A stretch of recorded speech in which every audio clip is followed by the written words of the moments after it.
Hi hello welcome to జాట్ TV. Congress నాయకులకు పరిపాలన చేతగాక తెలంగాణను కుక్కలు చింపిన విస్తీర్లా చేస్తున్నారు. ఇదొక దోపిడీ ప్రభుత్వం, బాధ్యతాహితమైన ప్రభుత్వం. పరిపాలన చేస్తున్నావా, పరాచకాలు ఆడుతున్నావా, పాలన చేతకాకపోతే దిగిపో రేవంత్ రెడ్డి అని అన్నారు ఎమ్మెల్సీ దాస శ్రవణ్ కుమార్. అందరికీ నమస్కారం. 50 మంది తెలంగాణ ప్రజలందరికీ భారత రాష్ట్ర సమితి తరపు నుండి హృదయపూర్వకంగా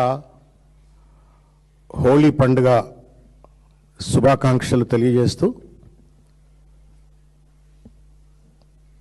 మీ జీవితాల్లో ఈ పండుగ రంగులమయం కావాలని చెప్పని మీ కష్టాలు నష్టాలు అన్నీ కూడా తొలగిపోయి సుఖశాంతులతో మీరందరూ కూడా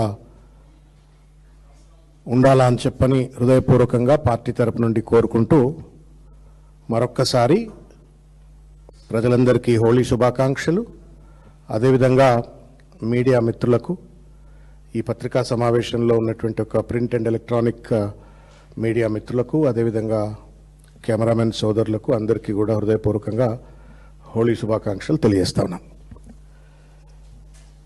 పండుగ నాడు పత్రికా సమావేశం ఏంటి అని చెప్పని అనుకుంటే అనుకోవచ్చు, కానీ ఒక 2 రోజుల నుండి నిశ్చితంగా ఈ అంశం ఏమైనా మీడియా వాళ్ళు లేవనెత్తారా, ఇదేమైనా ప్రజల్లో చర్చకు వస్తుందా రాదా అని చెప్పని 2 రోజుల నుంచి ఎదురు చూస్తున్నా. ఇంకా కాలయాపన అయినట్టయితే maybe it will lose out of its relevance, లేకపోతే అప్పుడు మళ్ళీ వచ్చేటువంటి ఒక సమస్యల ఒరవడిలో ఇది ఎక్కడ తప్పిపోతుందో ఇది ప్రభుత్వం దృష్టికి తీసుకురావాలా, ప్రజల దృష్టికి తీసుకురావాల ఉద్దేశంతో ఈరోజు ఈ పండుగ పూట మిమ్మల్ని అందరినీ ఇబ్బంది పెట్టి ఈరోజు ఈ పత్రికా సమావేశాన్ని పెట్టడం అయింది. ఒక 2 రోజుల కింద ఒకానొక పత్రిక, ఇది ఆదాబ్ హైదరాబాద్ అని ఒక పత్రిక, దాంట్లో ఒక వార్త వచ్చింది. మీరు చూసుంటారని అనుకుంటున్నా. చాలామంది మీడియా తక్కువ సర్క్యులేషన్ ఉంటుందేమో బహుశా ఇది, బట్ డిజిటల్లో సర్క్యులేషన్లో ఉంటుంది. దాంట్లో ఒక వార్త వచ్చింది. ఏంటంటే ఉస్మానియా విశ్వవిద్యాలయంలో ప్రశ్నపత్రాల వివాదం. ఇది ఉస్మానియా విశ్వవిద్యాలయంలో ప్రశ్నపత్రాల వివాదం అని చెప్పని, ఇది యాదృచ్ఛికమా, లోపమా, వ్యవస్థపరమైనటువంటి ఒక వైఫల్యమా, న్యాయరక్షణ విద్యా వ్యవస్థలో లోపాలు ఉండడం దురదృష్టకరం అని చెప్తూ ఈ యొక్క దౌర్భాగ్యకరమైనటువంటి ఒక ఈ ఘటనను విద్యా వ్యవస్థ ఎంత ఛిద్రమైపోయింది తెలంగాణ రాష్ట్రంలో అని చెప్పడానికి నిదర్శనమైనటువంటి ఒక అంశాన్ని దీంట్లో ప్రస్తావించినారు. నేను కూడా మీడియా సోదరులకు కాపీస్ సర్క్యులేట్ చేసే ప్రయత్నం చేసినాను. దయచేసి మీరు if you could see a little bit then you will understand what I'm talking. ఉస్మానియాలో 2 రకాలైనటువంటి ఒక కోర్సెస్ ఉన్నాయి లా కళాశాలలో. ఒకటి 5 సంవత్సరాల BBA LLB 5-year కోర్స్, తర్వాత LLB ఆనర్స్ అని చెప్పని 3-year కోర్స్ ఉంటుంది. ఈ 2 కోర్సెస్కు కూడా BBA 5-year కోర్సుకు ఇది షెడ్యూల్, BBA 5-year కోర్సుకు ఇది షెడ్యూల్. దీంట్లో paper 1 English, paper 2 principles of management, paper 3 business economics, paper 4 financial accounting, paper 5 వచ్చేసి history of courts, legislatures and legal profession in India అని చెప్పని మీకు ఇచ్చిన కాగితాల్లో కూడా ఉంటుంది. అది పేపర్ 5. అది this exam was held on 25th 25వ తారీఖు నాడు, ఫిబ్రవరి 25వ తారీఖు నాడు ఈ పరీక్ష 5 సంవత్సరాల కోర్సుకు కండక్ట్ చేయటమైంది. ఇకపోతే 27వ తారీఖు నాడు 3-year LLB హానర్స్ కోర్సుకు సంబంధించిన షెడ్యూల్ ఇది. Paper 1 law of contract, paper 2 family law, paper 3 constitutional law, paper 4 law of torts including motor vehicle accidents, paper 5 environmental law, and paper 6 is legal and constitutional history of India అని చెప్పని ఇది paper 6. ఈ పరీక్ష 27వ తారీఖు నాడు. రమారమి ఏంటి అంటే నేను ఇంతకుముందు చెప్పినట్టుగా history of courts, legislatures and legal profession in India అని ఏదైతే 5 సంవత్సరాల కోర్సులో ఉన్నటువంటి ఈ పేపర్లో ఉన్నటువంటి ఒక సిలబస్, అదేవిధంగా legal and constitutional history of India అని చెప్పని పేపర్ 6 ఆఫ్ 3-year కోర్సుకు ఉన్నటువంటి ఒక సిలబస్ కూడా ఒకటే. సిలబస్ ఒకటే ఉంటే తప్పు లేకపోవచ్చేమో, because that's 5-year course and 3-year course. Syllabus ఒకటే ఉంటే తప్పు లేదు. జరిగినటువంటి ఒక దుర్మార్గం ఏంటి అంటే, బాధ్యతారాహిత్యం ఏంటి అంటే, నిర్లక్ష్యం ఏంటి అంటే, ఈ 2 పరీక్షలకు ఒకటే పేపర్ ఇచ్చినారు. 25వ తారీఖు నాడేమో 5 సంవత్సరాల పరీక్ష, 27వ తారీఖు నాడేమో 3 సంవత్సరాల పరీక్ష. More or less the syllabus is the same, but paper cannot be the same. Paper cannot be the same. Syllabus same అయినప్పుడు పేపర్లు అయితే వేరు ఉండాలి కదన్నా, ఉండాలనా లేదా? పేపర్ వేరు ఉండాలి కదా. ఈ పేపర్ 25వ తారీఖు నాడు పరీక్ష రాసిండ్రు 5-year కోర్స్ విద్యార్థులు. అంటే ఈ పేపర్ లీక్ అయింది, బయటకు వచ్చేసింది ఈ పేపర్. సేమ్ సిలబస్ కలిగినటువంటి ఒక 3 సంవత్సరాల విద్యార్థులు పరీక్ష రాస్తే వాళ్ళకి ఇదే 5 సంవత్సరాల విద్యార్థులకు ఇచ్చినటువంటి ఒక పేపరే వీళ్ళకి ఇస్తే ఇది మ్యానిపులేషన్ కాదా?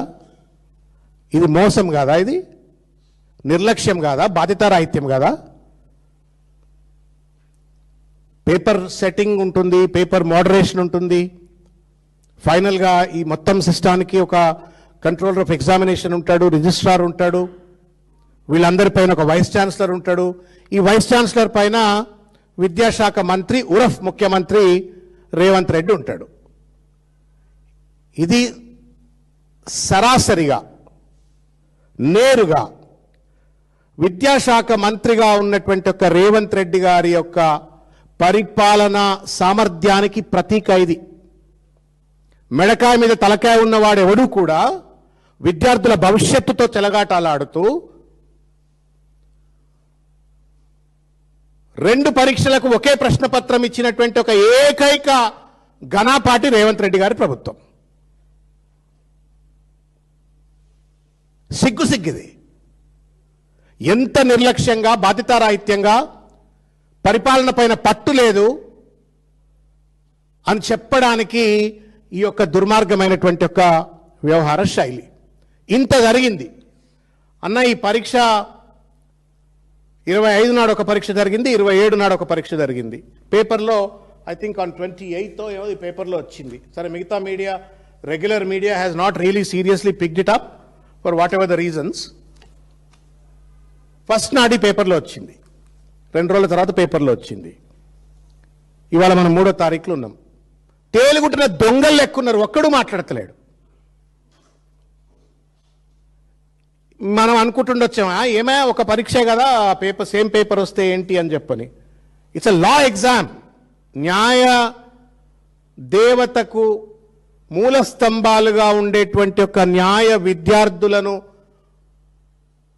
పరీక్ష చేసేటువంటి ఒక ప్రశ్న పత్రాలలో ఇంత అన్యాయం ఉంటే, ఇంత బాధ్యతారాహిత్యం ఉంటే దీనికి జవాబుదారీతనం ఎవరిది?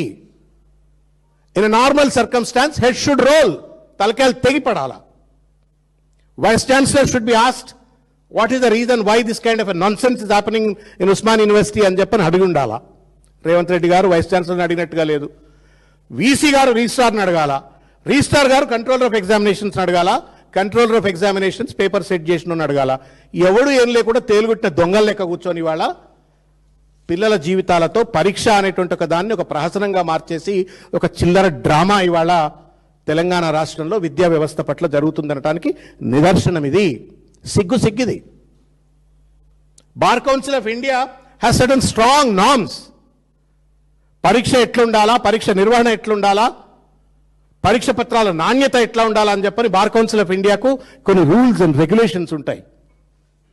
State council of higher education Balakrishna Reddy గారు ఉన్నారు, ఆయన నాల్సర్లో పనిచేసి వచ్చిన ఆయన. They are expected to monitor the entire thing. ఎవరికి ఏం పట్టింపు లేదు ఈ రాష్ట్రంలో. యథా రాజా తదా ప్రజ. పైన ఉన్న ముఖ్యమంత్రి దోపిడికి, విధ్వంసానికి, అణచివేతకు, దుర్మార్గాలకు ఆయన ప్రియారిటీ ఇస్తుంటే తదా ప్రజ అన్నట్టుగా కింద ఉన్నటువంటి ఒక అధికారులు లేకపోతే ప్రభుత్వ యంత్రాంగం అంతా కూడా ఒక నిర్లక్ష్యంగా బాధ్యతారాహిత్యానికి పాల్పడతా ఉంది. నేను రెండో విషయం మీ దృష్టికి తీసుకొచ్చే ప్రయత్నం చేస్తానా. I humbly request you to kindly pay attention to what I'm going to talk. సమగ్ర శిక్ష అభియాన్ అని ఉంటుంది. బంకర్ బెడ్లు అని చెప్పని కేంద్ర ప్రభుత్వం ఇచ్చేటువంటి ఒక నిధులతో బంకర్ బెడ్లు అని చెప్పని బంకర్ బెడ్స్ను విద్యార్థులకు, గురుకులాల్లో చదువుకునేటువంటి ఒక విద్యార్థులకు బంకర్ బెడ్స్ ఇస్తారు. 60 కోట్ల రూపాయల్లో వచ్చేటువంటి ఒక బంకర్ బెడ్స్ను టెండర్స్ని ఇన్ఫ్లేట్ చేసి 160 కోట్లకు పెంచి పాడదొబ్బినరు. గాథ కింద పందికొక్కుల లెక్క టెండర్లు దొబ్బిపోయినరు. 100 crores in one tender. 100 crores in one tender. అంటే విద్యాశాఖలో జరుగుతున్నటువంటి ఒక పక్కన పేపర్ల బాధ్యతారాహిత్యం, మరో పక్కన గాథ కింద పందికొక్కుల లెక్క దోచుక తింటా ఉన్నారు. ఒక టెండర్లో నేను ఈ మధ్య 2-3 రోజుల కింద, వారం రోజుల కింద ట్వీట్ కూడా చేసిన. దానిపైన మా పెద్ద సుదర్శన్ రెడ్డి గారు, మిగతా వాళ్ళంతా కూడా పెద్ద ఎత్తున పోరాటం చేస్తున్నారు. తేలిగుట్టిన దొంగలు ఒక్కడు మాట్లాడతలేడు దాని మీద. Nobody is talking. ఇనుము డెన్సిటీ, దాని ఏమంటాము, బంకర్ బెడ్ల యొక్క ఇనుము సైజ్ అంటాం కదా, అంతే కదనా, మందం. ఆ మందం తగ్గితే ఏం కావాలన్నా, రేటు తగ్గాలి కదన్నా. ఈ రేటు పెంచిండు. బంకర్ బెడ్ యొక్క మందం తగ్గితే రేటు తగ్గేది పోయి రేటు పెంచి సరాసరిగా 100-160 కోట్ల రూపాయలకు పెంచి పడదొబ్బినరు. ఇది విద్యాశాఖలో రేవంత్ రెడ్డి కింద పెట్టుకొని చేస్తున్నటువంటి ఒక దుర్మార్గమైనటువంటి ఒక దోపిడిది, బాధ్యతారాహిత్యం ఇది. నేను రెండోది చెప్తా మీకు. ఇంకా రాపోల్ ఆనంద్ భాస్కర్ గారు అని చెప్పని ఒక అడ్వకేట్ గారు, ఇదే సమగ్ర శిక్షా అభియాన్కి సంబంధించిన అంశం ఇది. ఈ ఫైల్డ్ ఎ పిల్ ఇన్ ద హైకోర్ట్. మీరు కావాలంటే మీరు హైకోర్టు వెబ్సైట్కి వెళ్ళి చూస్తే పిల్లు వివరాలన్నీ మీకు దొరుకుతాయి. అనలేందంటే అదో కథ.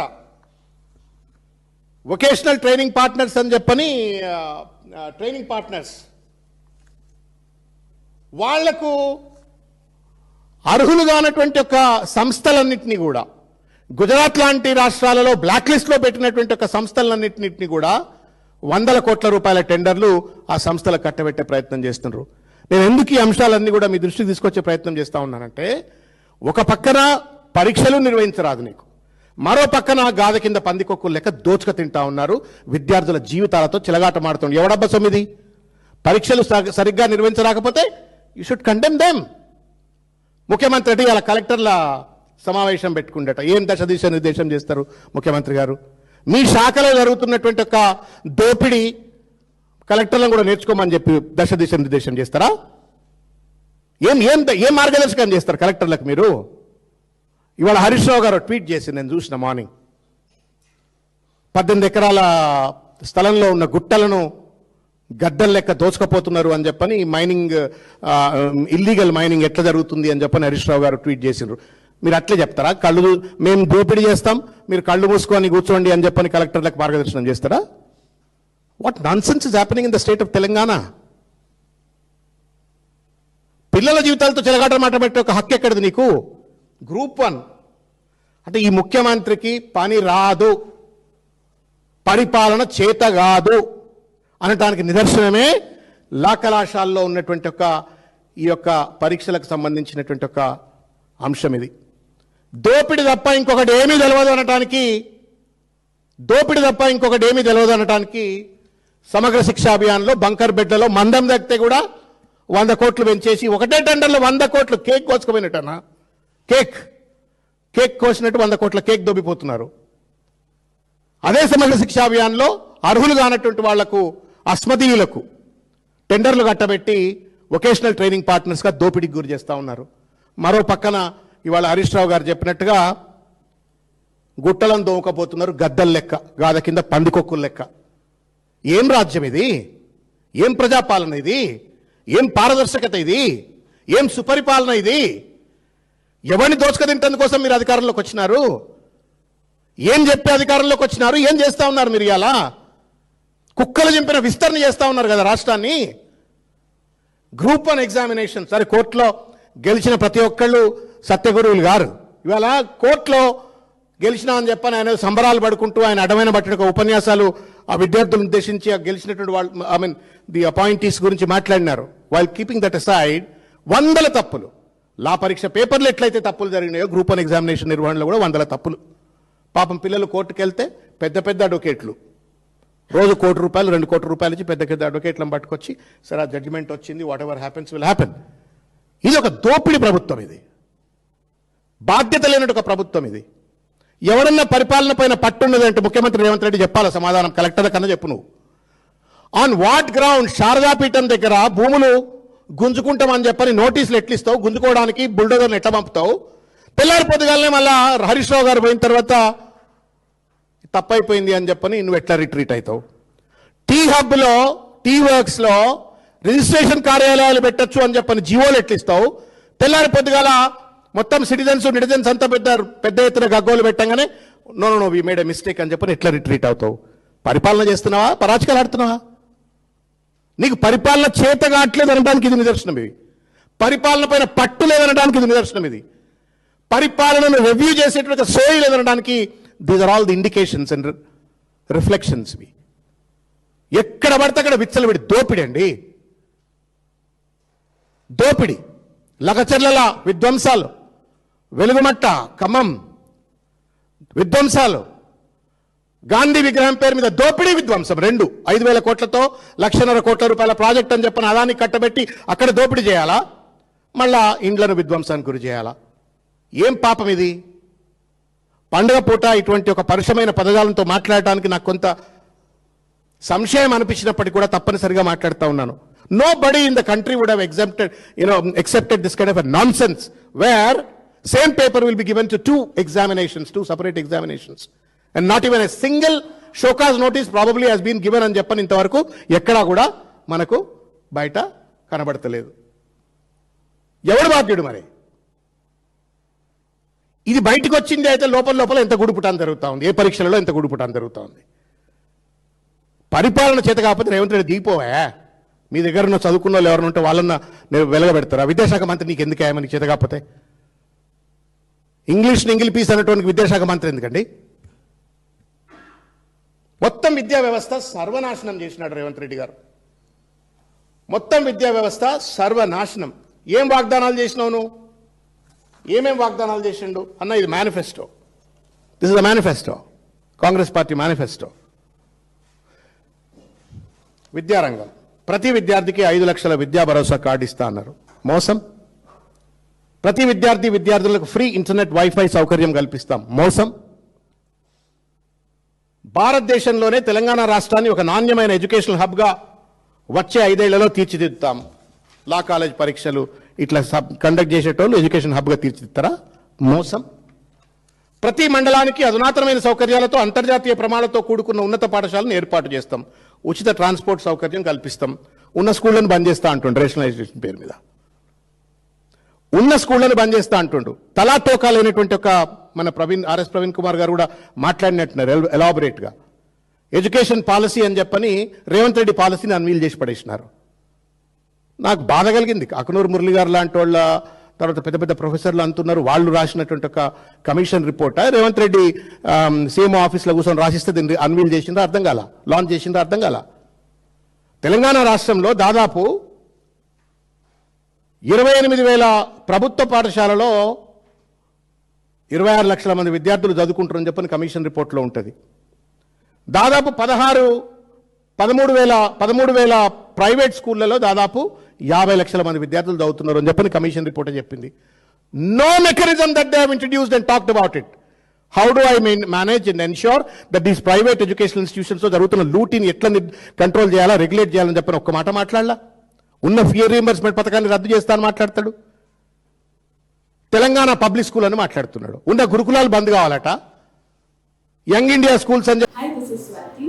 లైక్ చేయండి, షేర్ చేయండి, కమెంట్ చేయండి అండ్ సబ్స్క్రైబ్ చేయండి GRTV.